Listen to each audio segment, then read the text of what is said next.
In this video, we're learning the regular present tense verb endings in German. These endings form the basis for almost every single sentence you'll ever encounter or construct in German, so it's crucial that you memorize them and start to use them. As always, with every little grammatical structure that we learn, use all your senses as you memorize it and start to incorporate it into your language. Read, write, listen and speak as much as you can. By now you should have learned and memorized the present tense verb endings for the two most important and common German verbs, sein, to be, and haben, to have.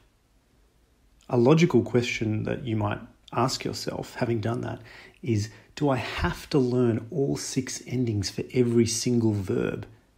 And fortunately for us, the answer is no. There are patterns that we can learn, and this video is all about the most basic pattern. To be sure, there are important verbs like sprechen, to speak, fahren, to drive or go, nehmen, to take, and werden, to become, which are irregular, but we'll learn tricks for doing that later. For the moment, the 2 crucial things you need to know are the stem of the verb, which comes from the infinitive, the dictionary form of the verb, and the regular endings, which we're learning in this video.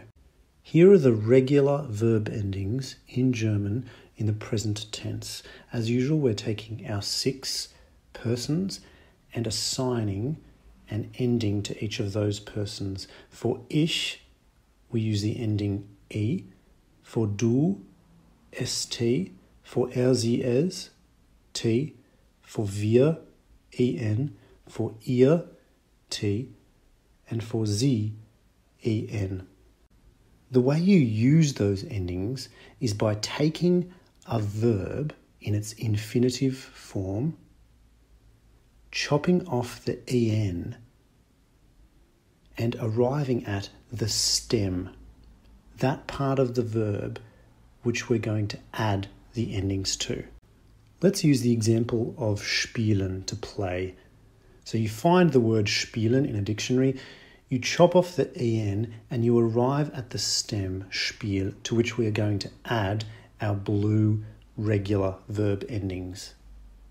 Ich spiele, du spielst, er, sie, es spielt, wir spielen, ihr spielt, sie spielen. Here are some example sentences using those endings so that you can see them in context. Ich spiele Tennis. I'm playing tennis. Du spielst Tischtennis. You're playing table tennis. Er spielt Basketball. He's playing basketball. Wir spielen Fußball. We're playing soccer. Ihr spielt Wasserball. You plural are playing water polo. Sie spielen Schach. They're playing chess. Let's take another verb, this time machen, to make or to do. We take the infinitive form of the verb with the en, we chop off the en, ending up with the stem, and we add the blue endings to the stem. Ich mache, du machst, er, sie, es macht, wir machen, ihr macht, sie machen. Again, here are some example sentences. Ich mache Sport, I'm doing sport. Du machst Musik, you're playing music. Sie macht das Abitur, she's doing the HSC or the IB or A-levels or whatever the final exams are called where you live. Wir machen Essen, we're making food. Ihr macht nichts, you plural are doing nothing. Sie machen etwas, they are doing something. Now that we've seen the pattern in action, I'm going to show you a list of the most common regular German verbs. There are 18 on this page, and if you add them with the previous 2 we've learned, these are the 20 most common regular German verbs. Antworten, to answer. Arbeiten, to work. Brauchen, to need. Fragen, to ask. Führen, to lead. Glauben, to believe. Hören, to hear. Hoffen, to hope. Kaufen, to buy. Lernen, to learn. Sagen, to say. Schauen, to look. Schicken, to send. Stellen, to put. Suchen, to look for. Warten, to wait. Wohnen, to live. And zeigen, to show. I've chosen these verbs because they're regular not only in the present tense, but also in the past tense. So my recommendation is that you get used to them now and start using them. On the previous page, there were 3 verbs with an asterisk, and I want to explain why.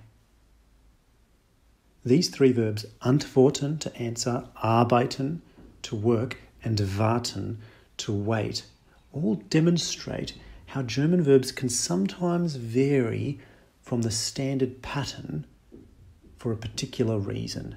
And I want to show that to you now.